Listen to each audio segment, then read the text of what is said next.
Hi WHS, this is Dan Hung. And Nora Vallee reporting for the Lobby Observer. Voting season just passed, and since President Trump took office, he implemented many executive orders.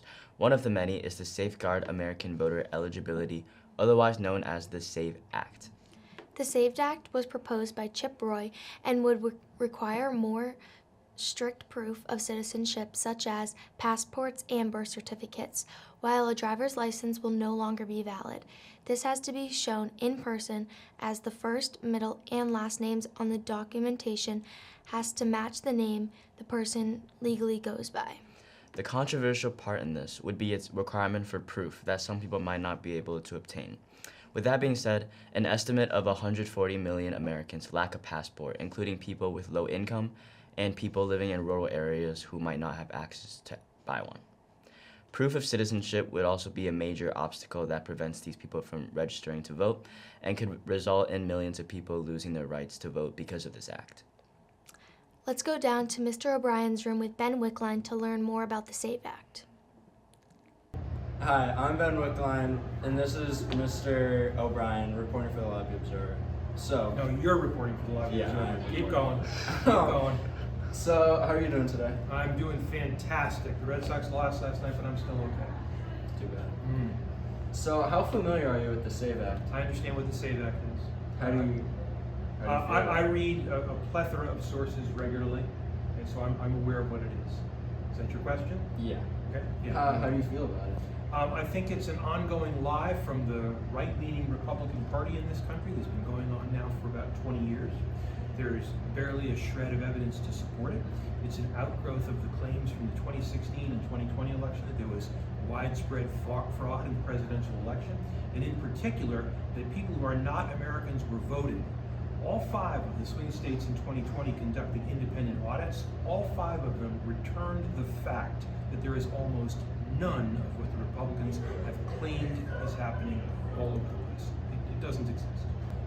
So, what are some alternatives you think could happen to prevent ineligible voters? Why do we think that there's ineligible voters voting? I teach a social science. I want someone to show me lots of evidence that says that there's widespread voter fraud. I don't see it. Do you have evidence of it? I don't know. I suggest that each of you and anyone who sees this video goes down to the auditorium here in Westboro when there's an election. There was one last month. And the wonderful middle-aged and older folks who volunteer their time and their efforts and their energies to conduct elections will show you exactly how it happens. I suggest to you that you read the audits of the states that were audited. They will tell you transparently, honestly, directly how hard they work to make these things without fraud.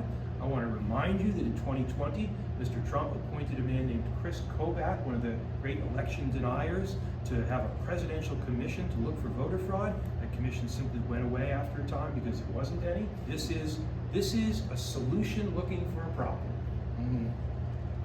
Okay? Yeah. Fair enough? Yeah. All right. Thank you for Are your we time. done? Yes. Great. See you guys. Thank you, Ben. It's great to hear the opinions of a great social studies teacher like Mr. O'Brien. Obviously, there's public controversy surrounding the SAVE Act, but the purpose of President Trump's order was to assure voter registrations and any updates made to voter information, like change in address or party affiliation, was correctly up to date. More importantly, he wants to limit illegal voting. We reached out to Republican State Representative Hannah Kane, and she said she is not for any actions that suppresses people's opportunity to vote, and she doesn't agree that having to show identification is prohibited. She also says she hasn't heard of substantiated voter fraud in Massachusetts, which also relates to the myth of voter fraud. The term voter fraud was predominantly used during the presidential election of 2020. President Donald Trump claimed that the election was essentially rigged, but out of nearly 6 million votes, there were only 27 instances of potential illegal voting. This means that 0.005% of all votes were potentially fraud. This debunks the myth of mass impact of voter fraud. Constantly, there are portions of voter fraud throughout the U.S., but when evidence is found, it is at a minuscule scale. Even when it is brought to court, it is concluded that there is no evidence due to it being so small. It could also be caused by voter complications, for example, not knowing your voting status due to a felony conviction. It is proven time and time again that voter fraud cases in America are little to none, and even with some, they have absolutely no impact on the result of our elections. Voter fraud and illegal voting is unacceptable, but there is simply no data to support the fact that they could affect an election on a huge scale.